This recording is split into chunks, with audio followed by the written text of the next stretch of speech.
ಇವತ್ತೇ ಫಸ್ಟ್ ಅಂತ ಹೇಳಿ ಹೇಳ್ಬೋದು.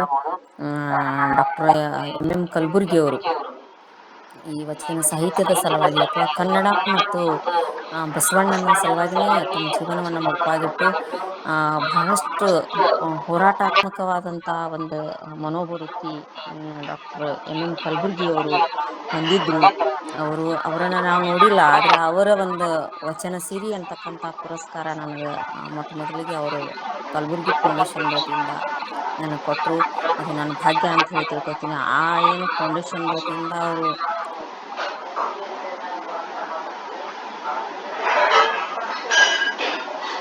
ಮತ್ತಷ್ಟು ಈ ವಚನ ಸಾಹಿತ್ಯವನ್ನು ತಿಳ್ಕೋಬೇಕು, ವಚನ ಸಾಹಿತ್ಯವನ್ನು ಓದಬೇಕು ಅಂತಕ್ಕಂಥ ಒಂದು ಹುಮ್ಮಸ್ಸು, ಉತ್ಸಾಹ, ಪ್ರೋತ್ಸಾಹ ಎಲ್ಲವನ್ನ ಕೊಟ್ಟದ್ದು ಡಾಕ್ಟರ್ ಎಂ ಕಲಬುರ್ಗಿ ಅವರ ಫೌಂಡೇಶನ್ ಅಂತ ಹೇಳಿ ನಾನು ಹೆಮ್ಮೆಯಿಂದ ಈ ವೇದಿಕೆ ಮೇಲೆ ನಾನು ಹೇಳ್ತಿದ್ದೇನೆ.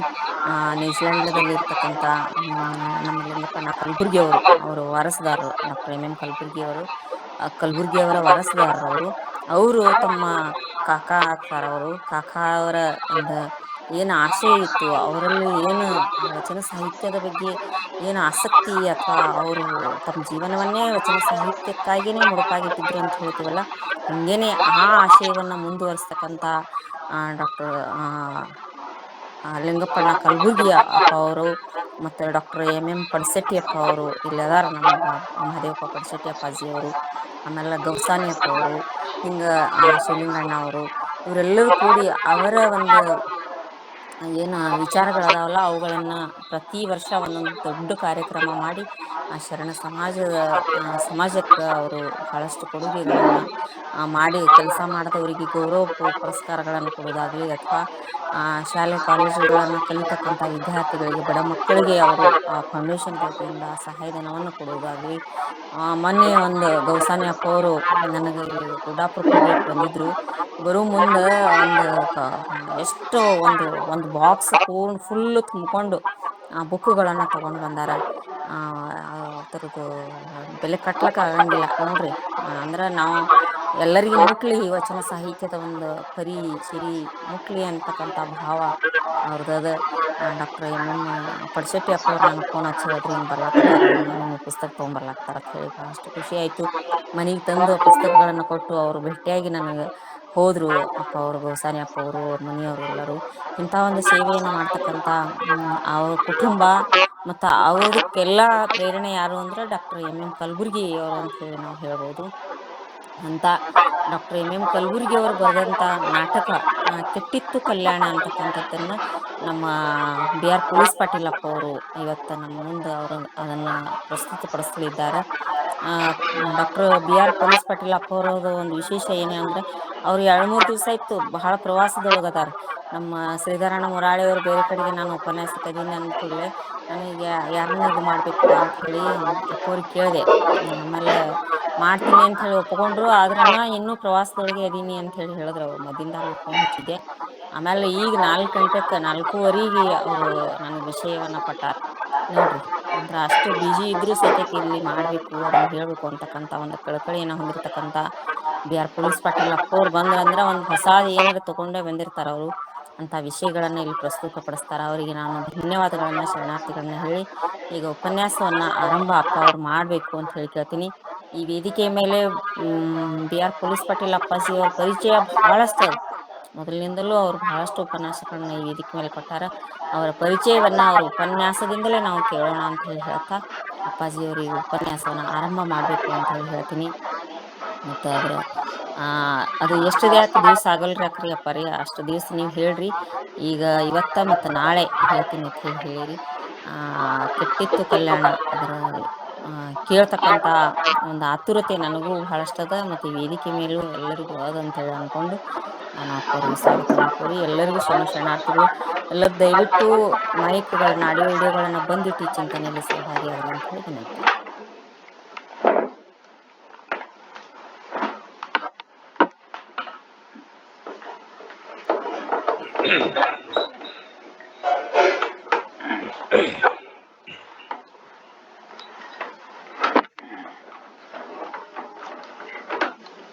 ಓಂ ಶ್ರೀ ಗುರು ಬಸವಲಿಂಗಾಯ ನಮಃ. ಬಸವವಾಣಿ ಶರಣ ಸಾಮಾಜಿಕ ಸಂಸ್ಥೆಯ ಆನ್ಲೈನ್ ಉಪನ್ಯಾಸಗಳು ತುಂಬಾ ವಿಶಿಷ್ಟ ಅಂತ ತಮಗೆಲ್ಲರಿಗೂ ಗೊತ್ತಿದೆ. ಇಲ್ಲಿ ಭಾಗವಹಿಸುವಂಥ ಜಿಜ್ಞಾಸುಗಳು, ಸಂಶೋಧಕರು, ಸತ್ಯಶೋಧಕರು, ಜೊತೆಗೇನೆ ಅಧ್ಯಯನಶೀಲರು, ವಿಚಾರಶೀಲರು ಇಲ್ಲಿ ಇರ್ತಾರೆ ಅಂತೂ ತಮಗೆಲ್ಲ ಗೊತ್ತದೆ. ಹಾಗಾಗಿ ಇಲ್ಲಿ ಯಾವುದೇ ವಿಷಯದ ಬಗ್ಗೆ ಮಾತನಾಡುವವರು ಯಾವುದನ್ನು ಲಘುವಾಗಿ ತಗೊಳ್ಳಿಕ್ಕೆ ಸಾಧ್ಯ ಇಲ್ಲ. 445ನೇ ಉಪನ್ಯಾಸ ಇವತ್ತಿನದು. ಮತ್ತು ಶ್ರಾವಣ ಮಾಸದಲ್ಲಿ ವಿಶೇಷ ಉಪನ್ಯಾಸಗಳು ಇಲ್ಲಿ ನಡೀತಾ ಬಂದದ್ದು. ಅದರ ಅಂಗವಾಗಿ ಇವತ್ತು ಡಾಕ್ಟರ್ ಎಂ ಕಲಬುರ್ಗಿ ಅವರ ಬಗ್ಗೆ ಮತ್ತು ಅವರ ಸೃಜನ ಕೃತಿಗಳ ಬಗ್ಗೆ, ಅವರ ನಾಟಕ ಕಿಟ್ಟಿತ್ತು ಕಲ್ಯಾಣ, ಇದರ ಬಗ್ಗೆ ಮಾತಾಡುವಂಥ ಜವಾಬ್ದಾರಿ ನನ್ನ ಮೇಲಿದೆ. ಇದನ್ನ ಜವಾಬ್ದಾರಿ ಅಂತ ನಾ ಯಾಕೆ ಹೇಳ್ತೀನಿ ಅಂದ್ರೆ, ಕಲಬುರ್ಗಿ ಅವರ ಬಗ್ಗೆ ಮಾತಾಡುವಾಗ ತುಂಬಾ ಎಚ್ಚರ ಇಟ್ಕೊಂಡು ಮಾತಾಡಬೇಕಾಗ್ತದೆ. ಎಂ ಕಲಬುರ್ಗಿ ಅವರನ್ನ ಸಂಶೋಧನಾ ಲೋಕದ ಮಹಾಮಾರ್ಗ ಅಂತ ಡಾಕ್ಟರ್ ಚನ್ನವೀರ್ ಕಣವಿ ಅವರು ಕರೀತಾರೆ. ಹಿರಿಯ ಸಮಕಾಲೀನರು ಕಲಬುರ್ಗಿ ಅವರಿಗೆ. ಕಲ್ಯಾಣ ನಗರದಲ್ಲಿ ಅವರು ಕೂಡಿ ಇದ್ದವರು. ಅಂಥವರು ಅವ್ರ ಬಗ್ಗೆ ಈ ಮಾತನ್ನ ಹೇಳಬೇಕಾದ್ರೆ ಎಂಥ ಅದ್ಭುತವಾದಂಥ ಒಂದು ಮೈಲಿಗಲ್ಲು ಎಂ ಕಲಬುರ್ಗಿ ಅವರು ಆಗಿದ್ರು ಅನ್ನೋದನ್ನ ನಾವು ಊಹಿಸ್ಬೇಕಾಗ್ತದೆ. ಇಲ್ಲಿ ಡಾಕ್ಟರ್ ಎಂ ಪಡ್ಸೆಟ್ಟಿ ಅವರು ಅದಾರೆ. ಅವರು ನೇರವಾಗಿ ಅವರ ಶಿಷ್ಯರು, ಅವರ ಬೋಧನೆಯನ್ನ ಕೇಳಿ ಅದರ ಫಲಾನುಭವಿಯಾದವರು. ವೈಯಕ್ತಿಕವಾಗಿ ಎರಗಲ್ಲಿಗೆ ಅವರ ಕಲಬುರ್ಗಿ ಅವರ ತಂದೆಯ ಊರು ಅಂದ್ರೆ ಅಲ್ಲಿಗೆ ಹತ್ತಿರವಾದಂಥವ್ರು, ಎರಗಲ್ಲಿಗೆ ಹತ್ತಿರವಾದಂಥವ್ರು. ಕಲಬುರ್ಗಿ ಅವರನ್ನ ತುಂಬಾ ಪ್ರೀತಿಸಿದವರು, ಆರಾಧಿಸಿದವರು. ಅಂಥವ್ರು ನಾನು ಕಲಬುರ್ಗಿ ಅವ್ರ ಬಗ್ಗೆ ಏನ್ ಹೇಳ್ತೇನಲ್ಲ ಅದಕ್ಕಿಂತ ಹೆಚ್ಚಿನದನ್ನ ತಿಳ್ಕೊಂಡವರು. ಆದ್ರೆ ನಾನು ಒಬ್ಬ ನಾಟಕಕಾರನಾಗಿ ಹೆಚ್ಚು ಸೃಜನ ಕೃತಿಗಳನ್ನೇ ನಾನು ಬರೆದಿರೋದ್ರಿಂದ ತುಂಬಾ ಕಡಿಮೆ ಸೃಜನ ಕೃತಿಗಳನ್ನ ರಚನೆ ಮಾಡಿದಂಥ ಕಲಬುರ್ಗಿ ಅವರ ಕೃತಿಗಳ ಬಗ್ಗೆ ಮಾತನಾಡುವಾಗ ನಾನು ಕೂಡ ತುಂಬಾ ಎಚ್ಚರ ಇಟ್ಕೊಂಡೆ ಮಾತಾಡ್ಬೇಕಾಗ್ತದೆ ಅನ್ನುವಂಥ ಅರಿವು ನನಗದೆ. ಆಗಸ್ಟ್ ತಿಂಗಳು ಬಂತು ಅಂತಂದ್ರೆ ಎದಿ ಝಲ್ ಅಂತದೆ ನಮಗೆ. 2015 ಆಗಸ್ಟ್ 30ನೇ ತಾರೀಕಿನ ದಿವಸ ಕಲಬುರ್ಗಿ ಅವರು ಹುತಾತ್ಮರಾದರು. ಯಾಕೆ ಅವರನ್ನು ಹುತಾತ್ಮ ಅಂತ ಕರಿತೀನಿ ಅಂತಂದ್ರೆ, ಯಾರು ಸತ್ಯಕ್ಕಾಗಿ ತಮ್ಮನ್ನ ಸಮರ್ಪಿಸ್ಕೊಂತಾರೆ, ಯಾರು ಅದಕ್ಕಾಗಿ ತಮ್ಮ ಪ್ರಾಣವನ್ನ ಕೊಡ್ತಾರೆ, ಅಂಥವ್ರಿಗೆ ಹುತಾತ್ಮ ಅನ್ನೋದೇ ಬೇರೆ ಶಬ್ದದಿಂದ ಕರೀಲಿಕ್ಕೆ ಆಗೋದಿಲ್ಲ. ಅದಕ್ಕೆ ಅವರನ್ನ ಸತ್ಯನಿಷ್ಠ ಸಂಶೋಧಕ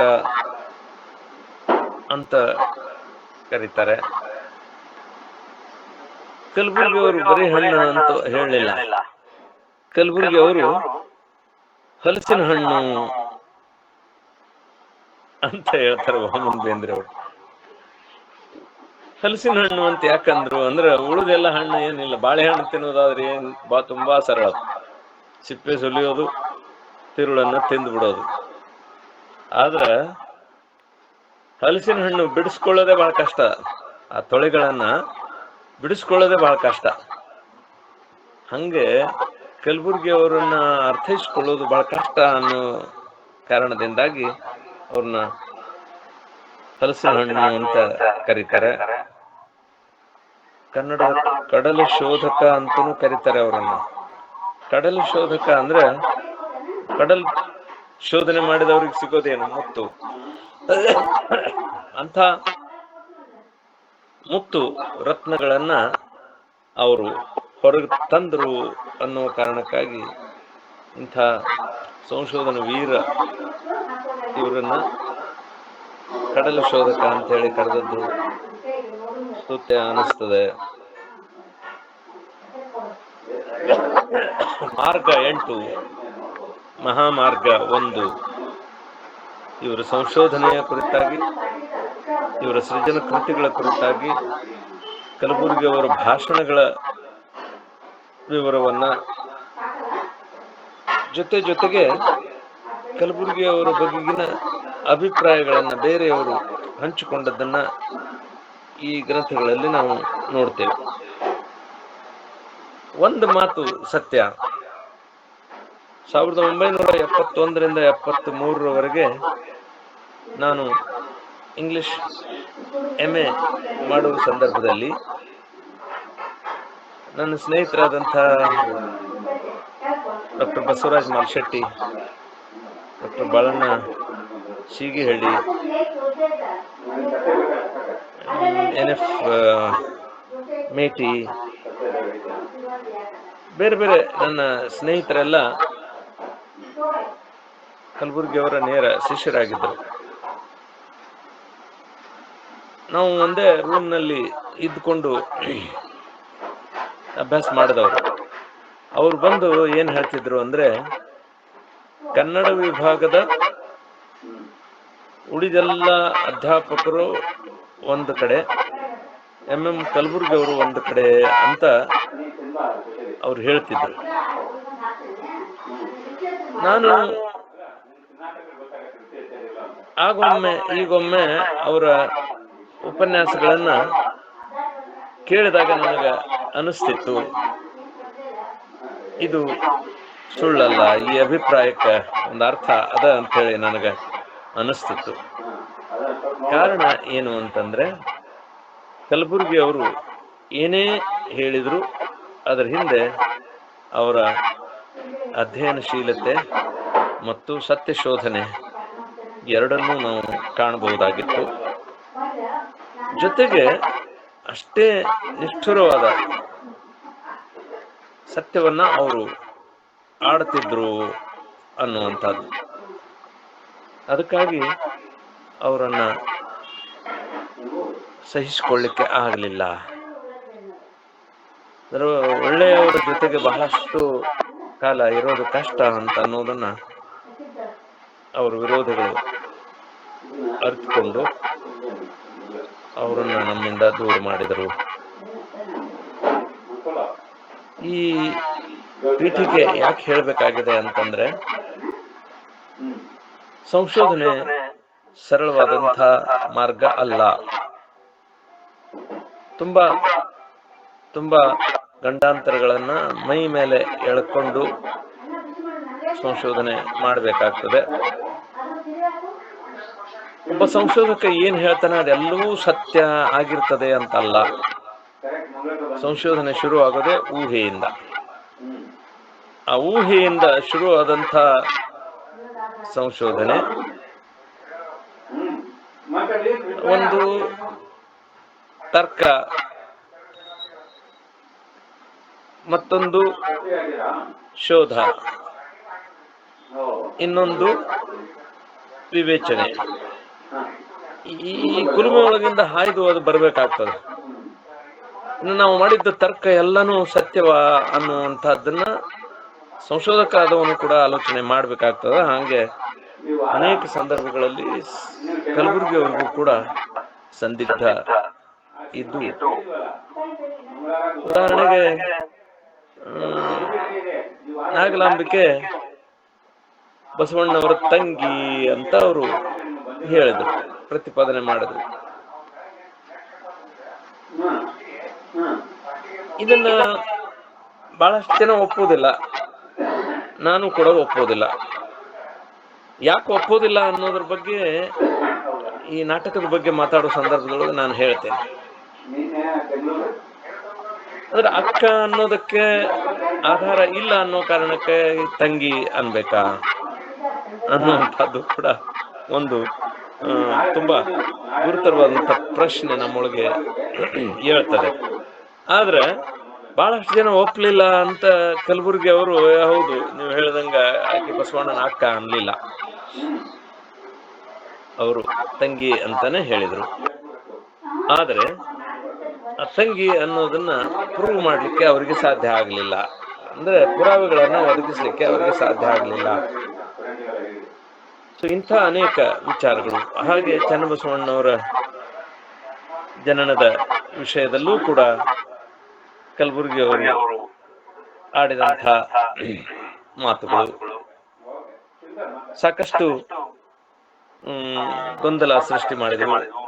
ಅಷ್ಟೇ ಅಲ್ಲ, ಅವರ ಜೀವಕ್ಕೂ ಕೂಡ ಗಂಡಾಂತರ ಬರುವಂತಹ ಸ್ಥಿತಿ ಆ ಸಂದರ್ಭದಲ್ಲಿ ಇತ್ತು ಅನ್ನೋದನ್ನು ನಾನು ಪ್ರತ್ಯಕ್ಷವಾಗಿ ನೋಡಿದ್ದೆ. ಸೊ ಹೀಗಾಗಿ ಆಗಸ್ಟ್ ತಿಂಗಳಲ್ಲಿ ಕಲಬುರ್ಗಿ ಅವರ ಬಗ್ಗೆ ಮಾತಾಡುವಾಗ ಯಾಕೆ ಅವರು ಈ ರೀತಿಯಾದಂತಹ ಒಂದು ಅಂತ್ಯವನ್ನ ಕಾಣಬೇಕಾಯ್ತು ಅನ್ನೋದು ನಮಗೆ ಅರಿವಿಗೆ ಬರ್ತದೆ. ಅದಕ್ಕೆ ಸಂಶೋಧಕರಾಗಿ ಕಲಬುರ್ಗಿ ಅವರು ಕರ್ನಾಟಕದ ಮಾತ್ರ ಅಲ್ಲ, ಇಡೀ ಭಾರತದ ಬೆರಳ ಎಣಿಕೆಯಲ್ಲಿ ನಾವು ಸಂಶೋಧಕರು ಅಂತ ಏನು ಪರಿಗಣಿಸ್ತೇವೆ, ಬೆರಳೆಣಿಕೆಯ ಸಂಶೋಧಕರಲ್ಲಿ ಒಬ್ಬರಾಗಿ ನಮ್ಮ ಮುಂದೆ ನಿಲ್ತಾರೆ. ಅಂಥವ್ರ ಬಗ್ಗೆ ನಾನು ನನ್ನ ಮಾತನ್ನ ಆರಂಭ ಮಾಡುವಾಗ ಕಲಬುರ್ಗಿಯವರು 60ಕ್ಕೆ ಕಾಲಿಟ್ಟ ಸಂದರ್ಭದೊಳಗೆ ಒಂದು ಗ್ರಂಥವನ್ನ ಪ್ರಕಟ ಮಾಡಿದ್ರು. ಅದರಲ್ಲಿ ನಂದೊಂದು ಕವಿತೆ ಇತ್ತು, ಕಲಬುರ್ಗಿ ಮಾರ್ಗ ಅಂತ. ಮಲ್ಲಿಗೆ ಹೂವಿನ ಮೊಗ್ಗಿ ಮಲ್ಲಿನಾಥ ಕಲಬುರ್ಗಿ, ದೇಶ ತಿರುಗಿದ್ದಷ್ಟೋ ಕೋಶ ಓದಿದ್ದಷ್ಟೋ. ಮಲ್ಲಿಗೆ ಹೂವಿನ ಮೊಗ್ಗಿ ಮಲ್ಲಿನಾಥ ಕಲಬುರ್ಗಿ, ದೇಶ ತಿರುಗಿದ್ದಷ್ಟೋ ಕೋಶ ಓದಿದ್ದಷ್ಟೋ. ಇಲ್ಲಿ ಅವ್ರಿಗೆ ಮಲ್ಲಿಗೆ ಹೂವಿನ ಮೊಗ್ಗಿಗೆ ನಾನು ಯಾಕೆ ಹೋಲಿಸಿದ್ದೇನೆ ಅಂತಂದ್ರೆ, ಅವ್ರ ಮಾತುಗಳು ಎಷ್ಟು ನಿಷ್ಠುರ ಆಗಿರ್ತಿದ್ವು, ಅವ್ರ ಮನಸ್ಸು ಕೂಡ ಅಷ್ಟೇ ಮೃದುವಾಗಿತ್ತು. ಚಕ್ಕೆಯಂಥ ದೇಹವಿದ್ದು ತೆಕ್ಕೆಗೆ ಅಂಬರಲೊಲ್ಲದ ಅಗ್ಗಳಿಕೆ, ಭೂತ ವರ್ತಮಾನಗಳಿಗೆ ಬ್ರಿಡ್ಜ್ ಆಗಿ ಸಜ್ಜಾಗಿ, ಭೂತ ವರ್ತಮಾನಗಳಿಗೆ ಬ್ರಿಡ್ಜ್ ಆಗಿ ಸಜ್ಜಾಗಿ ರಚಿಸಿದ ಮಾರ್ಗ, ತಾ ನಿಂತ ನಿಲುವೆ ಅಭೇದ್ಯ ದುರ್ಗ. ಅವ್ರನ್ನ ಈ ಸಂಶೋಧನೆಯ ವಿಷಯದಲ್ಲಿ ಕನ್ವಿನ್ಸ್ ಮಾಡೋದು ತುಂಬಾ ಕಷ್ಟದ ಕೆಲಸ ಆಗಿತ್ತು. ಅವರು ಏನು ಪ್ರತಿಪಾದನೆ ಮಾಡ್ತಿದ್ರು ಅದಕ್ಕೆ ಅವರು ಕೊನೆಯವರೆಗೂ ಬದ್ಧರಾಗಿರ್ತಿದ್ರು ಅನ್ನೋದಕ್ಕೆ ನಾನು ನಿಂತ ನಿಲುವೆ ಅಭೇದ್ಯ ದುರ್ಗ ಅಂತ ಅಂದಿರೋದು. ನಿಂತ ನಿಲುವೆ ಅಭೇದ್ಯ ದುರ್ಗ, ಸಂಸ್ಕೃತಿಯ ಪಾಲಕರ ಒಂದೇ ಪ್ರೇಮದ ವರ್ಗ.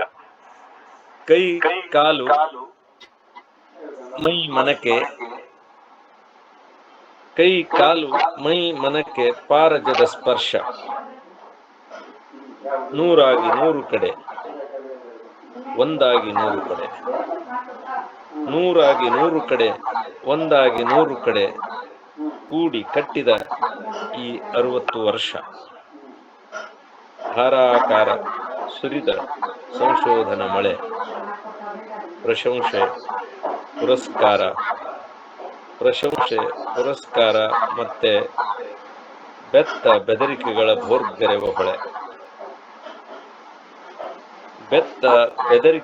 ಭೋರ್ಗರೆವ ಹೊಳೆ ಈಜಿ ದಾಟಿದ ದಡಕ್ಕೆ ಮಧ್ಯರಾತ್ರಿಯ ವೇಳೆ.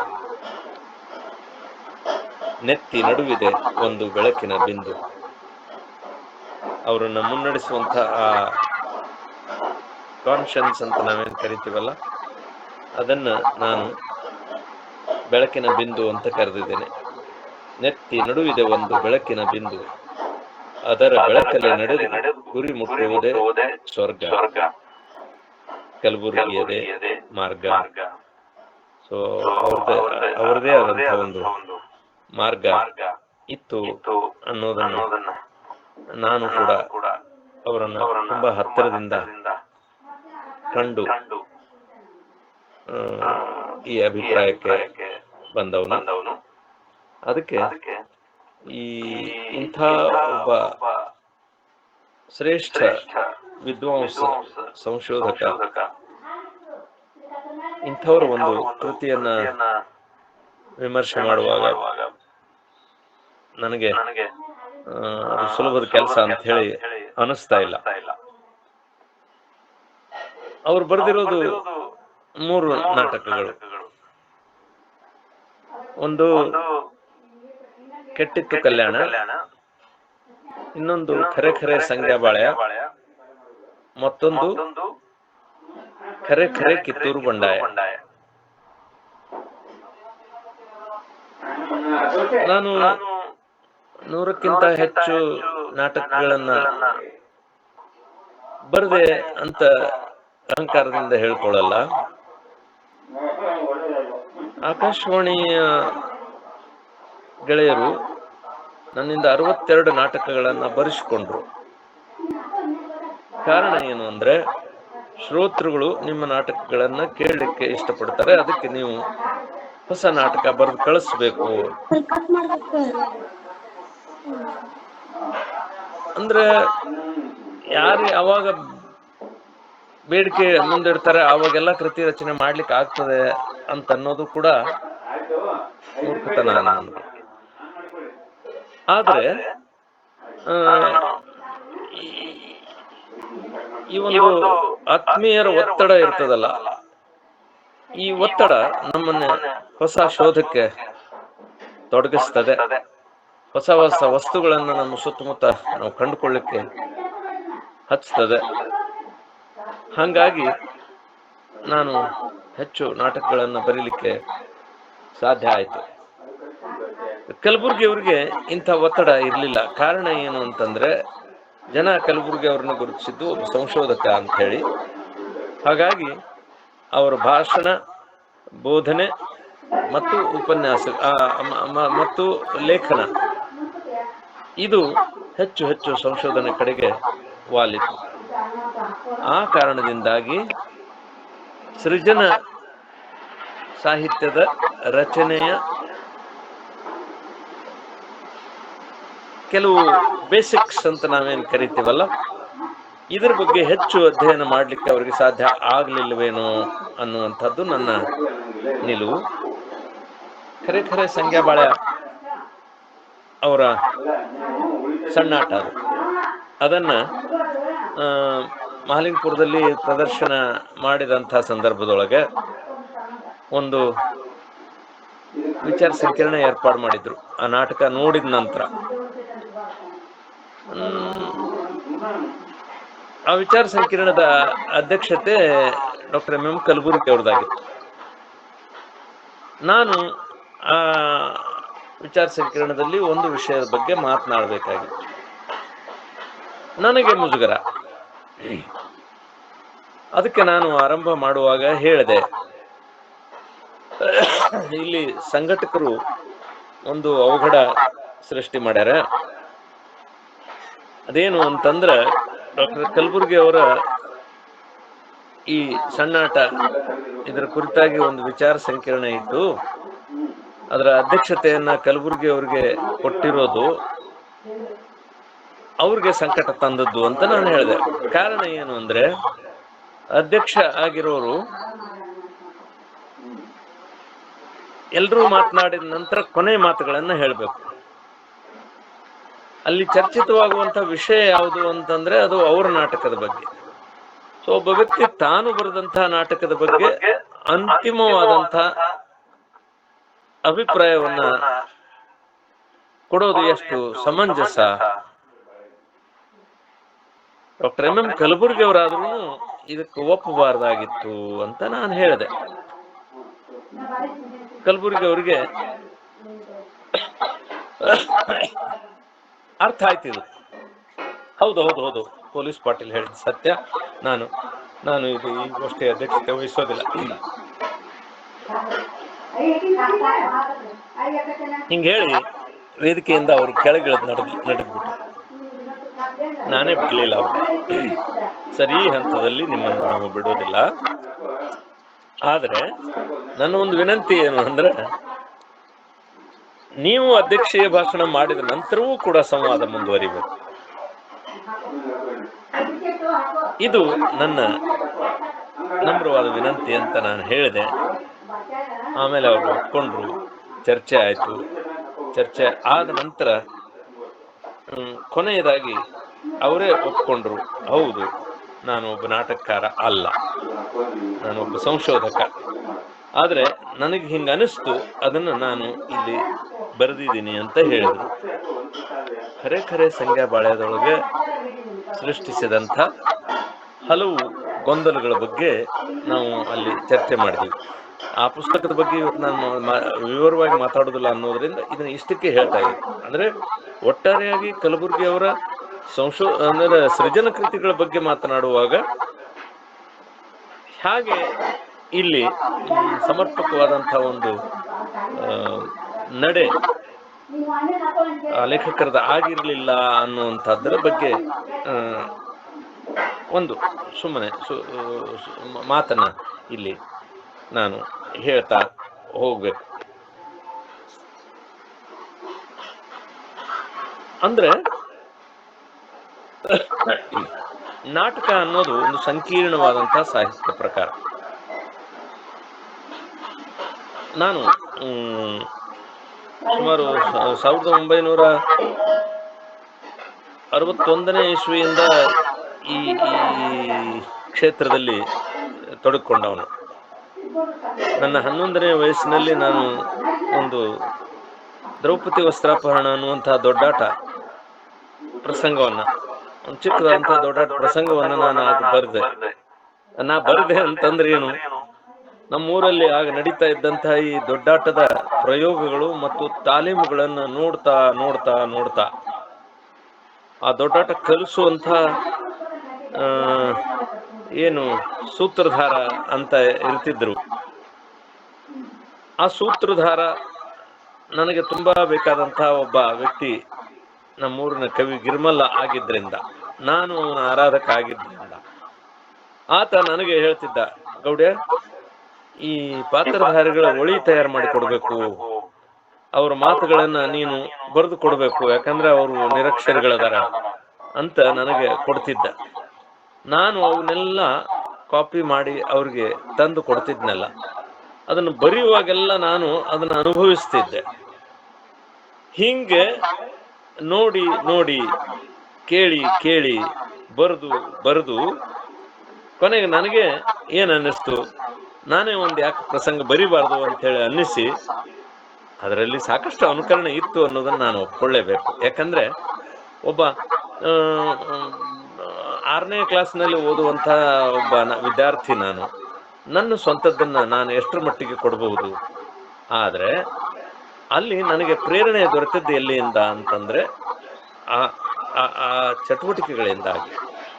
ಅಂಥ ಸಂದರ್ಭದೊಳಗೆ ಆವತ್ತಿನಿಂದಲೂ ನಾನು ಈ ಕ್ಷೇತ್ರದಲ್ಲಿ ತುಸುಮಟ್ಟಿಗೆ ಕೆಲಸ ಮಾಡ್ತಾ ಬಂದಿರೋದ್ರಿಂದ ಈ ನಾಟಕದ ಬಗ್ಗೆ ನಂದೇ ಆದಂತಹ ಒಂದು ನಿಲುವದೆ. I have a conviction about drama. ನಾಟಕ ಮತ್ತು ರಂಗಭೂಮಿ ಸಿನೋನಿಮಸ್ ಅಂತ ಹೇಳ್ತಾರೆ ಕೆಲವರು. ಬಟ್ ಅದನ್ನ ನಾನು ಒಪ್ಪೋದಿಲ್ಲ. ನಾನಷ್ಟೇ ಅಲ್ಲ, ಬಹಳಷ್ಟು ಜನ ಒಪ್ಪೋದಿಲ್ಲ. ಒಬ್ಬ ವಿಮರ್ಶಕ ಹೇಳ್ತಾನೆ, drama and theatre are older than religion ಅಂತ. ಡ್ರಾಮಾ ಅಂಡ್ ಥಿಯೇಟರ್ ಅಂತಾನೆ. ಎರಡೂ ಒಂದೇ ಆಗಿದ್ರೆ ಡ್ರಾಮಾ ಆರ್ ಥಿಯೇಟರ್ ಅಂತ ಅನ್ಬೇಕಾಗಿತ್ತು. Drama and theatre are older than religion. They began with the first man. First man ಅಂದ್ರೆ ಶಿಲಾಯುಗದ ಮನುಷ್ಯನಿಂದನೇ ಇದು ಶುರು ಆಗಿದೆ. The first man who tried to imitate the animals around the campfire to ensure good hunting. ಅಂದ್ರೆ ತನ್ನ ವಸತಿಯ ಸುತ್ತಮುತ್ತ ಇರುವಂತ ಪ್ರಾಣಿಗಳ ಧ್ವನಿಯನ್ನು ಅನುಕರಣೆ ಮಾಡಿ ಅವು ಆ ವಸತಿಯ ಸಮೀಪಕ್ಕೆ ಬರಬೇಕು. ಆತ ಅವುಗಳ ಬೇಟೆಯಾಡಿ ತನ್ನ ಹೊಟ್ಟೆ ತುಂಬಿಕೋಬೇಕು. ಅಂದ್ರೆ ನಾಟಕ ಮತ್ತು ರಂಗಭೂಮಿ ಹುಟ್ಟಿದ್ದು ಯಾತಕ್ಕೆ ಅಂತಂದ್ರೆ ಮೊದಲನೇದಾಗಿ ಅದರ ತುರ್ತು ಇರೋದು ಹೊಟ್ಟೆ ತುಂಬಿಸಿಕೊಳ್ಳೋದಕ್ಕಾಗಿ. ಯಾವಾಗ ಹುಟ್ಟಿತು ಅಂತಂದ್ರೆ ಧರ್ಮ ಹುಟ್ಟೋದಕ್ಕಿಂತ ಮುಂಚೆನೆ ರಂಗಭೂಮಿ ಹುಟ್ಟಿತು. ಅಂದ್ರೆ ಮನುಷ್ಯನಿಗೆ ನಟನೆ ಮತ್ತು ನಾಟಕ ಇವತ್ತಿಗೂ ಕೂಡ ನಾವು ಅಂತೇವೆ. ಒಬ್ರು ಏನಾದ್ರೂ ಹೇಳೋದಕ್ಕೆ ತಿನ್ಕಾಡ್ತಾ ಇದ್ದಂದ್ರೆ ಈ ನಾಟಕ ಮಾಡ್ಬೇಡ ನೀ ಅಂತ ಅಂತೇವಲ್ಲ, ಹಂಗೆ ಈ ನಾಟಕ ಮಾಡೋದು ಯಾತಕ್ಕೆ ಅಂತಂದ್ರೆ ತನ್ನನ್ನ ತಾನು ಸಮರ್ಥಿಸಿಕೊಳ್ಳಿಕ್ಕೆ, ತಾನು ಬದುಕೋದಕ್ಕೆ. ಸೊ ಹಂಗಾಗಿ ಈ ನಾಟಕ ಮತ್ತು ರಂಗಭೂಮಿಗೆ ತೊಡಗಿಕೊಳ್ಳೋದಕ್ಕಿಂತ ಮುಂಚೆ ಸಾಕಷ್ಟು ಪೂರ್ವ ತಯಾರಿ ಬೇಕಾಗ್ತದೆ. ಅಂಥ ಪೂರ್ವ ತಯಾರಿ ಡಾಕ್ಟರ್ ಎಂ ಕಲಬುರ್ಗಿ ಅವರಿಗೆ ಇರಲಿಲ್ಲ ಅನ್ನುವಂಥದ್ದು ಅವರ ಕೃತಿಗಳನ್ನು ನಾವು ಗಮನಿಸಿದಾಗ, ಪ್ರಯೋಗಗಳನ್ನು ಗಮನಿಸಿದಾಗ ನಮಗೆ ಅನ್ನಿಸ್ತದೆ. ಹಾಗಾಗಿ ನನ್ನ ಇಷ್ಟು ವರ್ಷದ ಅನುಭವದಿಂದ ನಾನೇನ್ ಕಂಡುಕೊಂಡೆ ಅಂದ್ರೆ, drama is a manifold activity. Manifold ಅಂದ್ರೆ ಬಹು ವಿಧವಾದಂತಹ ಪ್ರಕ್ರಿಯೆ ಇದು. The playwright unfolds life artistically.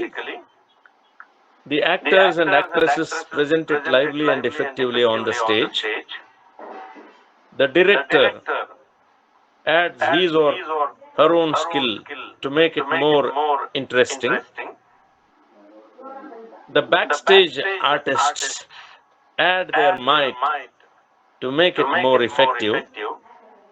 And the mass reacts accordingly.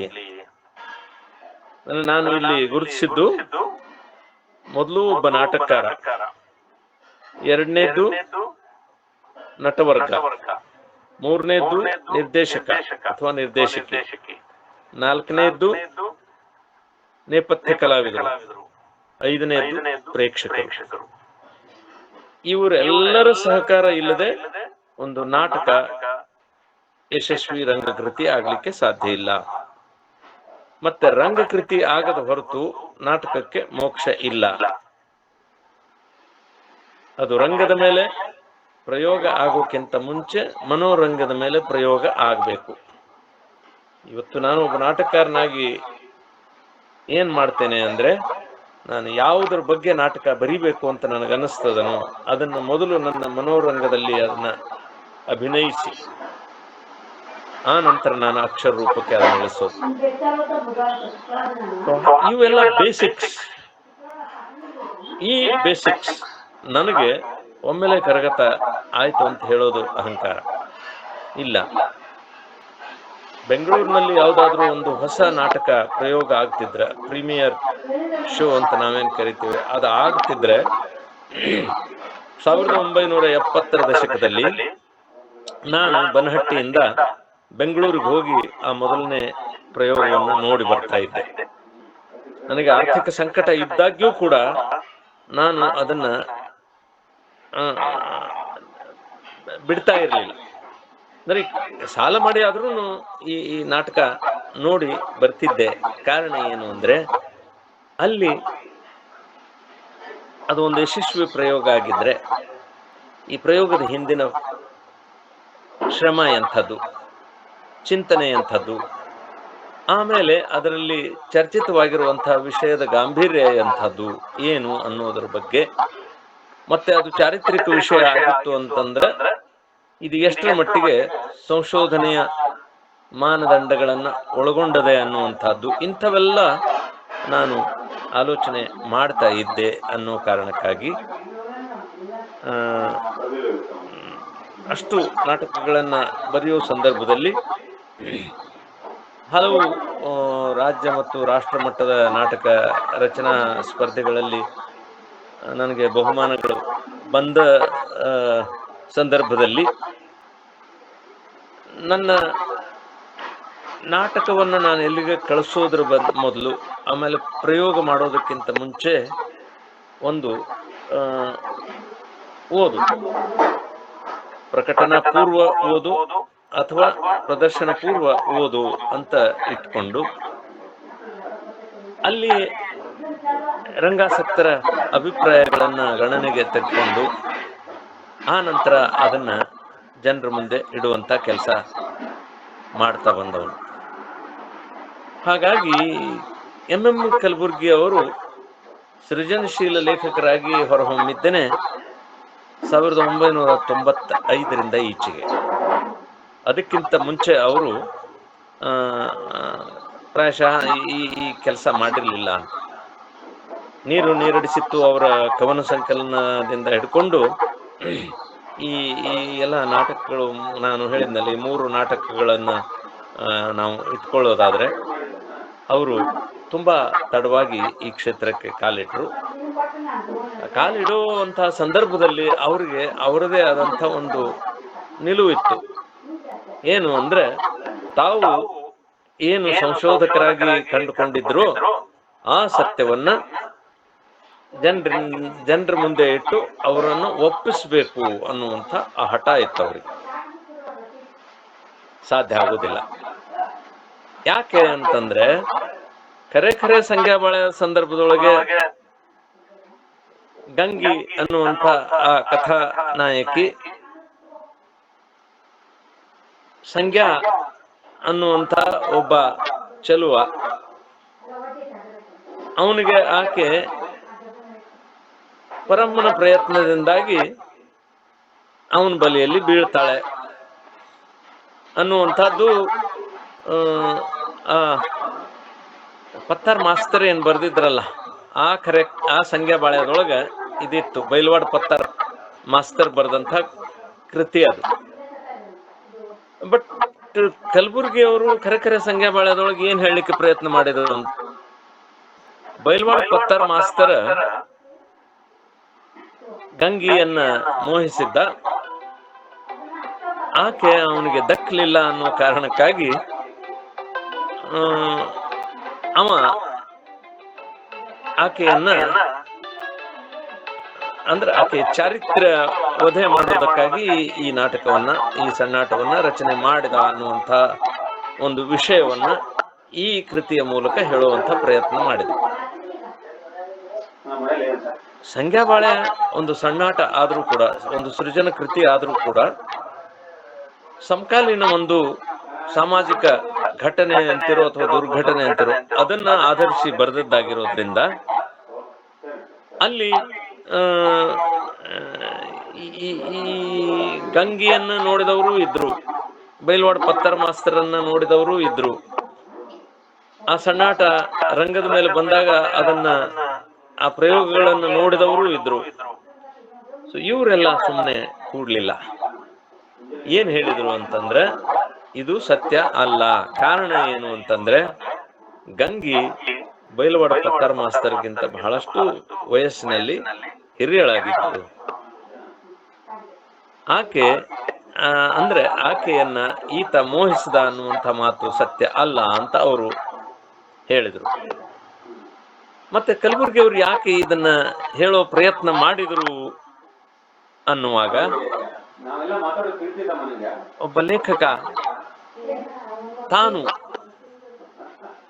ಯಾವುದೇ ಒಂದು ತನ್ನ ಪಾತ್ರವನ್ನ ಮೋಹಿಸಲಿಕ್ಕೆ ಪ್ರಾರಂಭ ಮಾಡಿದಾಗ ಇತರ ಸತ್ಯ ಸಂಗತಿಗಳನ್ನ ಬದಿಗಿಟ್ಟು ಆ ಪಾತ್ರವನ್ನು ವಿಜೃಂಭಿಸಲಿಕ್ಕೆ ಪ್ರಯತ್ನ ಮಾಡ್ತಾನೆ ಅನ್ನುವಂಥದ್ದು. ಯಾಕೆ ಗಂಗೆಯನ್ನ ಕಲಬುರ್ಗಿ ಅವರು ಅಷ್ಟಾಗಿ ಇಷ್ಟಪಟ್ಟರು, ಆಕೆ ಪವಿತ್ರಳು ಅಂತ ಹೇಳೋ ಪ್ರಯತ್ನ ಮಾಡಿದರು ಅನ್ನುವಂಥದ್ದು.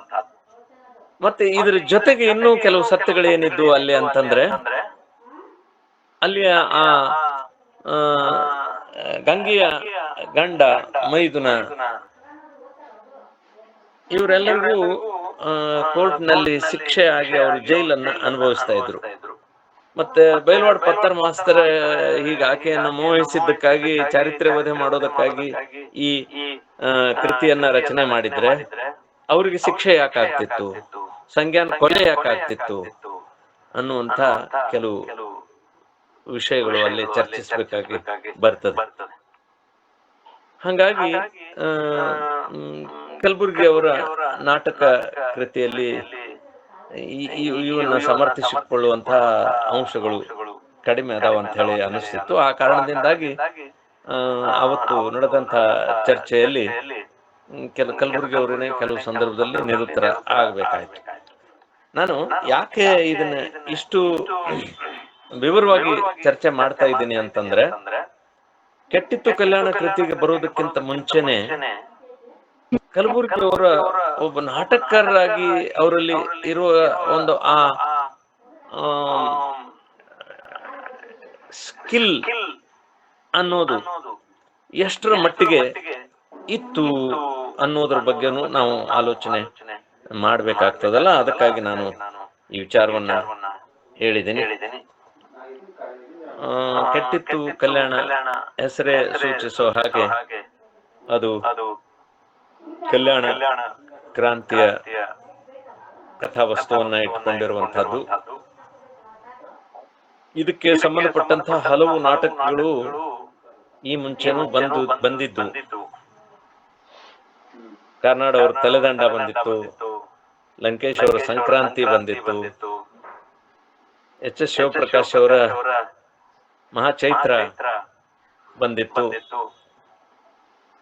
ನಾನು ಬರೆದಂತ ಕಾಲ ಕರೆಯಿತು ನೋಡ ಅನ್ನುವಂತ ನಾಟಕ ಇತ್ತು. ನಾವು ಎಲ್ಲರೂ ಈ ವಸ್ತುವನ್ನ ದುಡಿಸಿಕೊಳ್ಳುವ ಸಂದರ್ಭದಲ್ಲಿ ಒಂದು ಕಡೆ ಇತಿಹಾಸವನ್ನ ನೋಡಿದ್ರೆ, ಇನ್ನೊಂದು ಕಡೆ ನಾಟಕ ಒಂದು ಶಿಲ್ಪ ಆಗಿ ಹೇಗೆ ಅದು ನೋಡುಗರ ಗಮನವನ್ನ ಸೆಳಿಬೇಕು, ಆಮೇಲೆ ಅದು ರಂಗದ ಮೇಲೆ ಯಶಸ್ವಿ ಆಗಬೇಕಾದ್ರೆ ಅದಕ್ಕಾಗಿ ಈ ನಾಟಕಕಾರ ಏನೇನು ಎಂತೆಂಥ ಸಂಗತಿಗಳ ಬಗ್ಗೆ ಗಮನ ಹರಿಸಬೇಕು ಅನ್ನೋದರ ಕುರಿತಾಗಿಯೂ ಕೂಡ ಆಲೋಚನೆ ಮಾಡಬೇಕು. ಕೆಟ್ಟಿತ್ತು ಕಲ್ಯಾಣ ಈ ಕೃತಿಯನ್ನ ಓದುವಾಗ ನಾನು ಅನುಭವಿಸಿದ್ದು, ಅದರ ಪ್ರಯೋಗಗಳನ್ನು ಮಾಡುವಾಗ ಅದರ ನಿರ್ದೇಶಕರು ಅನುಭವಿಸಿದ್ದು ಏನದಲ್ಲ, ಅವನ್ನೆಲ್ಲ ಮುಂದಿಟ್ಕೊಂಡು ನಾನು ಆ ನಾಟಕದ ಬಗ್ಗೆ ಮಾತಾಡ್ತೇನೆ. ಎಂ ಎಂ ಕಲಬುರ್ಗಿ ಅವರನ್ನ ನಾನು ಕೂಡ ತುಂಬಾ ತುಂಬಾ ಪ್ರೀತಿಸ್ತೇನೆ. ಅವರ ನಿಖರವಾದಂಥ ವಾದ ಸರಣಿ ಅದಲ್ಲ, ಅದನ್ನ ಮೆಚ್ಚಿಕೊಂಡವರಲ್ಲಿ ನಾನು ಕೂಡ ಒಬ್ಬ. ಕಲಬುರ್ಗಿ ಅವರ ಹತ್ಯೆ ಆದ ಸಂದರ್ಭದಲ್ಲಿ ನನಗೆ ಎಷ್ಟು ಸಂಕಟ ಆಯಿತು ಅಂತಂದ್ರೆ, ಒಂದು ಲಾವಣಿಯನ್ನ ಅವ್ರ ಬಗ್ಗೆ ನಾನು ಬರೀದೇ ಇರಲಿಕ್ಕೆ ಸಾಧ್ಯ ಆಗಲಿಲ್ಲ. ಇವತ್ತಿನ ನನ್ನ ಮಾತುಗಳ ಕೊನೆಗೆ ಕರೆ ಕೊಲ್ಲಕ್ಕಾದೀತೇನೋ ಅನ್ನುವಂಥ ಒಂದು ಲಾವಣಿಯನ್ನ ಅವ್ರ ಬಗ್ಗೆ ನಾನು ಬರೆದದ್ದನ್ನು ಹೇಳಿ, ನಾಳೆ ದಿವಸ ನಾನು ಕೆಟ್ಟಿತ್ತು ಕಲ್ಯಾಣ ಕೃತಿಯನ್ನ ಮುಂದಿಟ್ಕೊಂಡು ಇನ್ನಷ್ಟು ಮಾತುಗಳನ್ನು ಆಡ್ತೇನೆ. ಇಲ್ಲಿ ಇರುವಂಥ ತಾವೆಲ್ಲ ಪ್ರಾಜ್ಞರು ಆ ನಂತರ ಒಂದಿಷ್ಟು ಚರ್ಚೆ ಸಂವಾದ ನಡೆಸಬೇಕು ಅಂತ ಹೇಳಿ ವಿನಂತಿ ಮಾಡ್ಕೊತೇನೆ. ಹರ ಹ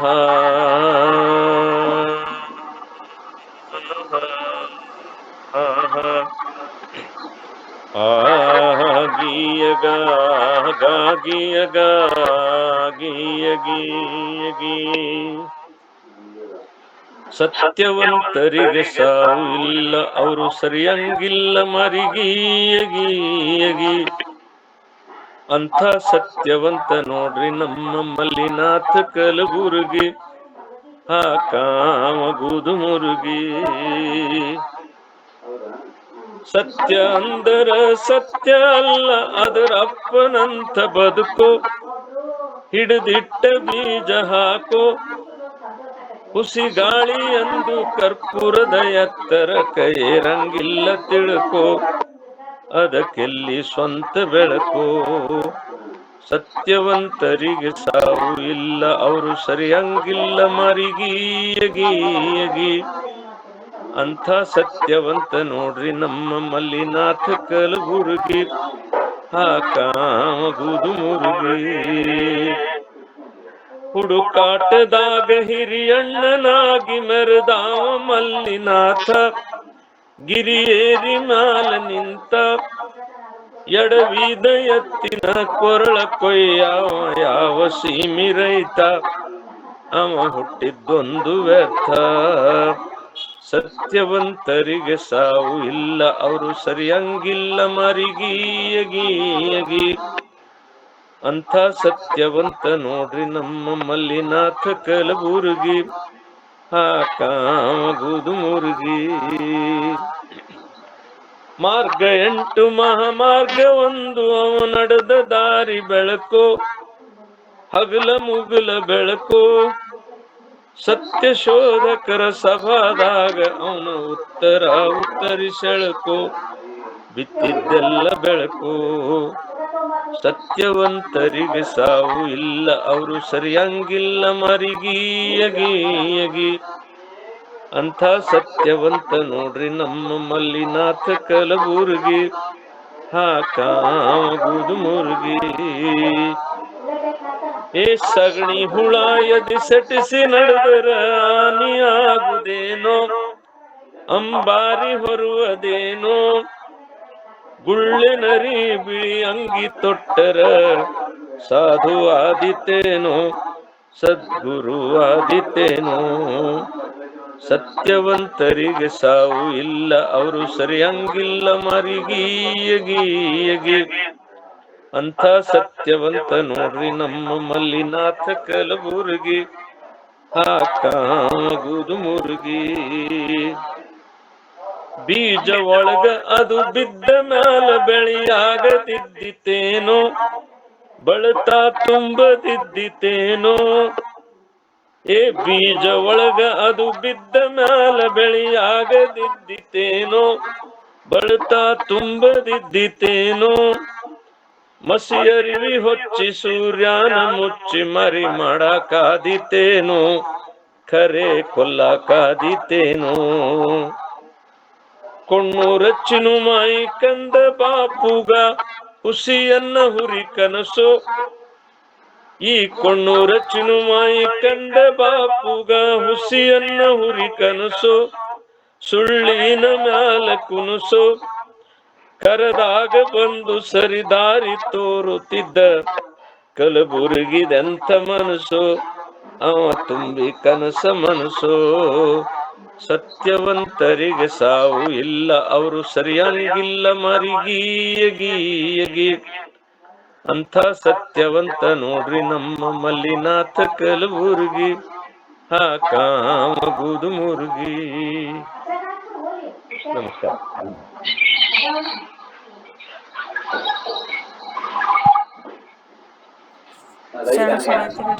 ಧನ್ಯವಾದಗಳು. ಬಹಳ ಅದ್ಭುತವಾದಂತಹ, ಇವತ್ತು ಬರೀ ಅದು ನಾಟಕದ ಒಂದು ಮುನ್ನೋಟ, ಅದು ಹಿನ್ನೆಲೆಯನ್ನ ಬಹಳಷ್ಟು ಅದ್ಭುತವಾಗಿ ಎಲ್ಲಾ ಮಗುಲುಗಳನ್ನ ವಿಚಾರ ವಿನಿಮಯ ಮಾಡಿ ತಾವು ಮಾತನಾಡಿದ್ರಿ. ಧನ್ಯವಾದಗಳು. ಮತ್ತು ಲಾಸ್ಟ್ ಕೊನೆಗೆ ಅಪ್ಪಾಜಿಯವ್ರ ಬಗ್ಗೆ, ಡಾಕ್ಟರ್ MM ಕಲಬುರ್ಗಿ ಅವ್ರ ಬಗ್ಗೆ ಒಂದು ಗೀಗಿ ಪದವನ್ನ ಹಾಡಿ ಅದ್ಭುತವಾದಂತಹ ಅವರ ಇಡೀ ಜೀವನ ಚಿತ್ರಣವನ್ನ ಅವರಲ್ಲಿ ಇರ್ತಕ್ಕಂಥ ಸಂಶೋಧನಾ ವೃತ್ತಿ, ಅವರಲ್ಲಿರ್ತಕ್ಕಂಥ ಧೈರ್ಯ, ದಿಟ್ಟತನ ಮತ್ತು ಒಂದು ಸತ್ಯವನ್ನ ಹೇಳ್ತಕ್ಕಂಥ ಒಂದು ಛಲ ಅವರಲ್ಲಿ ಎಷ್ಟಿತ್ತು ಅನ್ನೋದನ್ನ ತಾವು ಬಹಳ ಅದ್ಭುತವಾಗಿ ಅದ್ರೊಳಗೆ ತುಂಬಿ ಆ ಗೀಗಿ ಪದವನ್ನ ತಾವು ಹಾಡಿದ್ರಿ. ಧನ್ಯವಾದಗಳ್ರಿ ಅಪ್ಪಾಜಿ. ಇನ್ನು ಕೆಟ್ಟಿತ್ತು ಕಲ್ಯಾಣ ಆ ವಿಷಯದ ಕುರಿತು ನಾವು ಕೇಳಕ್ ಬಹಳಷ್ಟು ಉತ್ಸುಕರಾಗಿದ್ದೀವಿ. ಇವತ್ತೊಂದು ತಾಸ ಅವರ ಒಂದು ಹಿನ್ನೆಲೆ ಮತ್ತು ನಾಟಕ ಹೆಂಗೆ ಬರ್ತಾವು, ನಾಟಕಕಾರನ ಮನೋಭಾವ ಹೆಂಗಿರ್ತದ ಅನ್ನೋದನ್ನ ತಾವು ಹೇಳಿದ್ರಿ. ತಾವು ಕೂಡ ಒಬ್ಬ ಶ್ರೇಷ್ಠ ನಾಟಕಕಾರರು ಮತ್ತು 100ಕ್ಕಿಂತಲೂ ಹೆಚ್ಚು ನಾಟಕಗಳನ್ನು ಬರೆದಿರಿ ಅಂತ ಹೇಳಿದ್ರಿ. ಅದ್ಭುತ ರೀ ಅಪ್ಪಾಜಿ, ಧನ್ಯವಾದಗಳು. ನನಗೆ ಇವತ್ತು ಅನಿಸ್ತದ ಇದು ಕೆಟ್ಟಿತ್ತು ಕಲ್ಯಾಣ ಇದು ಸ್ಟಾರ್ಟ್ ಆಗೋದ್ರಿ. ಆಮೇಲೆ ನಿಮ್ಮ ನಾಟಕಗಳನ್ನು ಸದ್ಯಕ್ಕೆ ಈ ವೇದಿಕೆ ಮೇಲೆ ತಾವು ಆ ವಿಷಯಗಳನ್ನು ಹಂಚ್ಕೊಳ್ರಿ ಅಂತ ಹೇಳಿ ಕೇಳ್ತಾ ಧನ್ಯವಾದಗಳು. ನಾಳೆ ಕೆಟ್ಟಿತ್ತು ಕಲ್ಯಾಣ ಡಾಕ್ಟರ್ MM ಕಲಬುರ್ಗಿ ಅವರ ನಾಟಕದ ಒಂದು ಪರಿಚಯವನ್ನು ಅಪ್ಪಾಜಿಯವರು ಮಾಡಿಕೊಡ್ತಾರೆ. ಧನ್ಯವಾದಗಳು. ಇವತ್ತಿನ ವಿಷಯದ ಕುರಿತು ಯಾರಿಗಾದ್ರೂ ಏನಾದರೂ ಕೇಳಬೇಕಾಗಿತ್ತಂದ್ರೆ ಒಂದಿಷ್ಟು ಹ್ಯಾಂಡ್ ರೈಸ್ ಮಾಡ್ರಿ, ಕೇಳ್ರಿ ಅಂತ ಹೇಳಿ ವಿನಂತಿ. ಶರಣಾರ್ಥಿಗಳು. ಆಮೇಲೆ ಈ ವೇದಿಕೆ ಮೇಲೆ ಡಾಕ್ಟರ್ MM ಪಡಿಶೆಟ್ಟಿ ಅಪ್ಪಾಜಿ ಅವರು ಅದಾರ, ಮತ್ತು ನಮ್ಮ ಶಿವಲಿಂಗಣ್ಣ ಕಲಬುರ್ಗಿ ಅಣ್ಣವರು ಈ ವೇದಿಕೆ ಮೇಲೆ ಅದಾರ ಅಂತ ಹೇಳಿ ಅನ್ಕೋತೀನಿ. ಅವ್ರೇನಾದರೂ ಹೇಳೋರು ಇದ್ರಿ ಅಂದ್ರೆ ಹೇಳ್ರಿ ಅಂತ ಹೇಳಿ ವಿನಂತಿ. ಶರಣಾರ್ಥಿಗಳು.